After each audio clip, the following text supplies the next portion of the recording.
feel fantastic, and I never felt as good as how I do right now, except for maybe when I think of how I felt that day, when I felt the way that I do right now. I feel fantastic, and I never felt as good as how I do right now, except for maybe when I think of how I felt that day, when I felt the way. Am I being unreasonable to think that Hugh Jackman is the perfect man? Can we just look at what this poster thinks makes someone the perfect man? He can sing. That's great. I wouldn't care either way if someone couldn't sing, but okay. Show tunes. He can dance. Again, great. He's faithful to his wife. That seems like setting a low bar.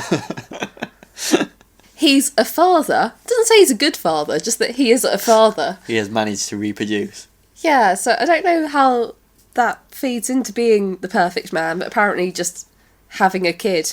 Sure, great. He's confident. Well, we don't know that. We don't know Hugh Jackman personally. Maybe he has crippling self-doubt. A lot of famous people do. Yeah, that he can only get rid of by being a song and dance man. A song and dance man. So he is. He's fit.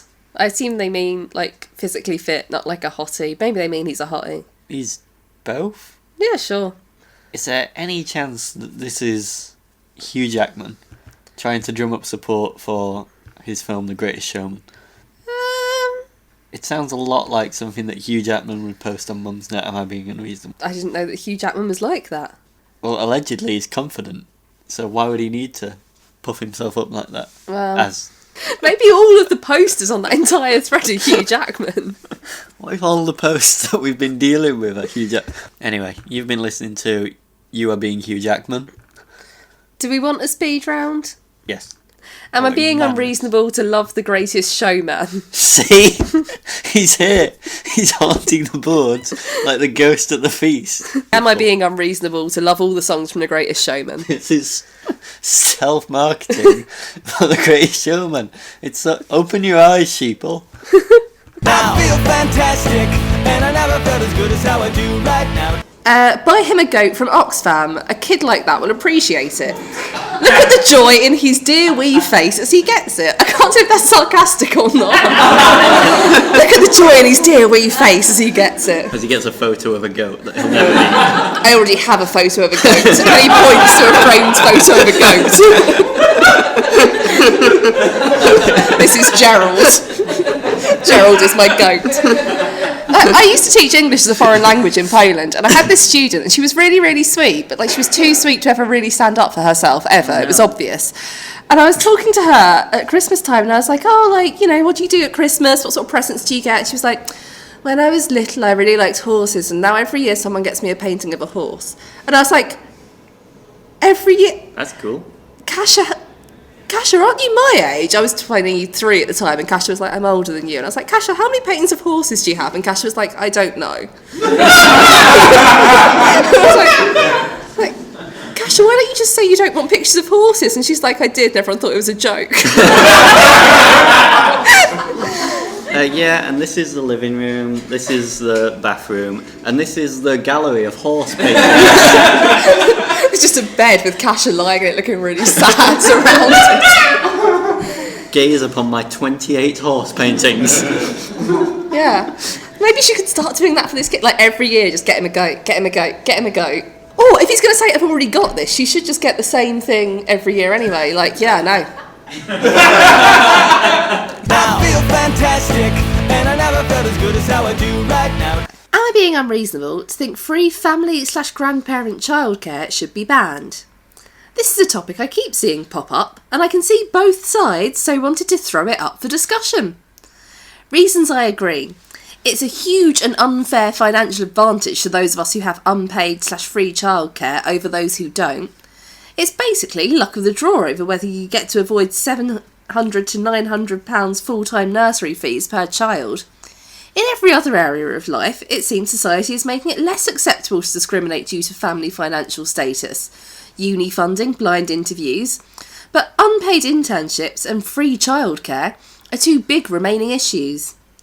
It takes away jobs and is detrimental to the economy.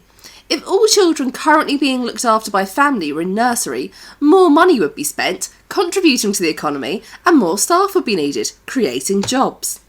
But equally, as someone who does have free grandparent childcare lined up, of course I want to save huge amounts of cash, and I trust my parents implicitly. No one would care for my kids better. Why should I give my children to strangers, even professionally trained ones, or fork out money I don't need to? The topic of childcare came up at work the other day, and there was a definite bloody all right for some attitude from those colleagues paying for childcare. It seems to be a subject that divides people very strongly. Yeah, I'll say. Why don't we follow this logic through? Because this one makes me furious. We should ban free childcare from families because it takes away jobs from people who could otherwise be paid to look after the children. Yes. What about the periods when you're looking after the children and not getting paid for it?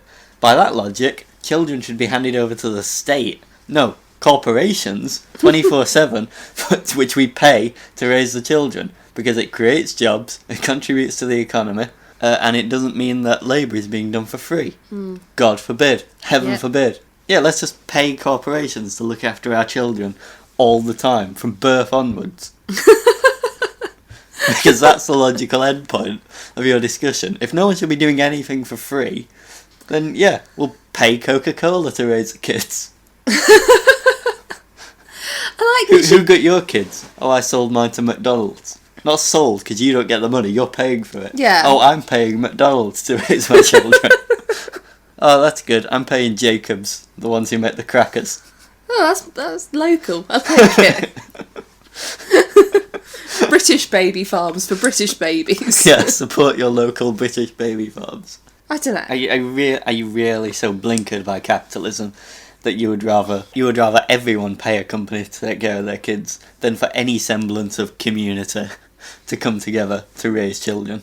What they also seem to be saying here is, if you can't have someone else look after your child for free and everyone has to put their kids in nursery, that will create jobs. That will create the lowest paid jobs though, because everyone who's working will have no option but to put their kids in these childcare facilities. And so they'll set that so that those are staffed by people being paid less than the minimum wage, probably, so that minimum wage workers can still afford to send their kids there. So all you're really doing is creating an underclass, which almost certainly would end up being women, and it would be women who are from less privileged positions. You're creating a situation whereby they are being exploited in the name of productivity, which is actually just the situation we've got already. But you're saying let's grow it and ship the babies off there. Yeah, let's use our babies to grow the economy. That's what babies are for. That's why you have a baby. To keep the capitalist economy running. To keep the cogs a churning. That would be Turn them into a productive member of society. Such a great new baby card. I'm going to make a line of new baby cards that are all about the economic benefits of having a baby. Congratulations, you've made another cog in the machine. I won't be looking after it. I won't be babysitting it. Not for free. I want some scratch. No, but that makes it sound like you're doing it for selfish reasons, but you can't make it sound selfish because No, I'm doing it as a job creation scheme. Exactly. For me. I would love to take care of your baby, but what you are doing is destroying our country. The very fabric of the economy is at stake, so no.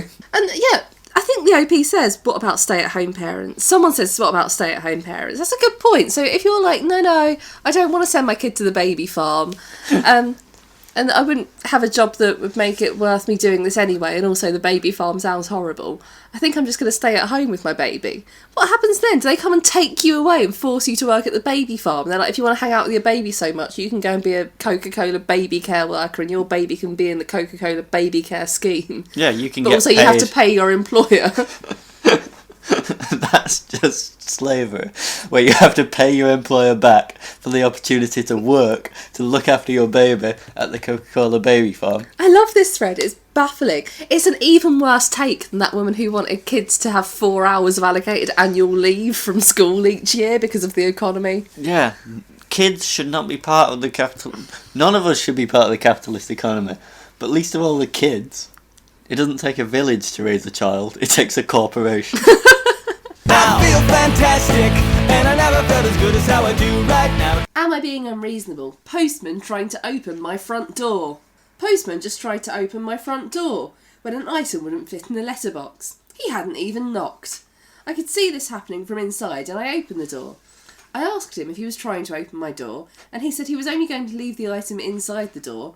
I said I didn't think he should be trying to open people's doors, and he got a bit shirty. Is this a thing? I don't know him, and he is not a regular postie. In fact, the postmen in this area change frequently. Just made me uncomfortable. Does your postman/woman do this? I'll start by saying that this person, the OP, has more social confidence than I think I will ever have. So I think if the postman were trying to open my door, I wouldn't open it and confront them. I'd hide. I would, yeah. I'd hide in the other room and wait for them to go away. That is exactly what I would do as well. I'd see them through the kind of, I imagine, frosted glass of this house, and I'd stand stock still, so it doesn't... Well, that's not going to work, because the door's going to open. This is the worst situation imaginable. So, yeah, I can just meekly say, excuse me. What I'm picturing is that this must be a porch door, right? Because if it's not a porch door, who the hell tries to open a door? But the other thing that I have noticed is she seems to be someone who knows who the postman is. Like, she knows that she doesn't recognise him and that they change frequently. So maybe it is somewhere very small and very insular and very scary where everyone knows everyone's damn business. And maybe in that sort of community, the postman would think, well, she'll probably want me to break into her house to leave her post here. Whoa. Because, you know... I don't think it's breaking in to just open a door, is it? I don't know, if someone just opened our door and came in and put stuff down then left quietly, I think I would consider that a break-in. That's the opposite of a break-in, because you've gained stuff. You've gained the knowledge that someone has been in your living space when you weren't there, or when you were there but you were hiding behind a table or something. Yeah, and the post. That's the opposite of a burglar. Anyway. Someone came in and festooned the living room with glorious lights. No, That would be creepy. So- As a millennial, I would never knock on someone's door. Wow. I would text them and say, I'm here. If someone was expecting me, I would knock on their damn door. No, I think even so. But what if because they're The expecting risk. you, they've put their phone down somewhere? Because They've got their podcast playing in the kitchen, but then they're wandering about.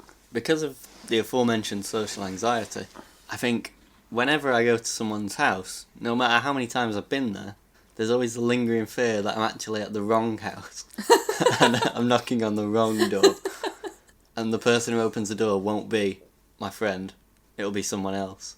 And I'll have to explain why I'm knocking on their door. It's just a friend you haven't met yet. I feel fantastic, and I never felt as good as how I do right now. Am I being unreasonable to want an explanation if someone can't attend something?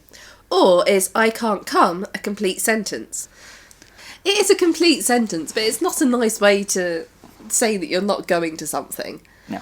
If all of the OP's friends are responding to all of her invitations with I can't come, she might need to reflect on some of her recent behaviour, because you'd only do that if you're pissed at someone, surely. Like, if all of your friends are just constantly like, I can't come. It's better than I won't come. I shan't. We mustn't. No, full stop. What if she's just sending, can you come? And they're sending back, I can't come. That's a like-for-like response then. Yeah. By your logic, that would be... Will you come? I can't come.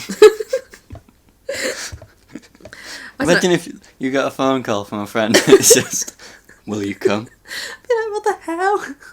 Will you come? Are you working on a sex line now? I don't think you're supposed to make outgoing calls. Terrible sex line. Imagine Will you come? an outbound phone sex line where they're just calling you up. And stating very seriously, will you come? I can't come. Yes, I will come. Thank you for the call. No, but then if you say I can't come, the person on the outbound call centre phone sex line wants to know all the details as to why. I can't come. Please elaborate. Oh, Feel wow. fantastic, and I never felt as good as how I do right now. Except for maybe when I think of how I felt that day, when I felt the way that I do right now, right now, right now.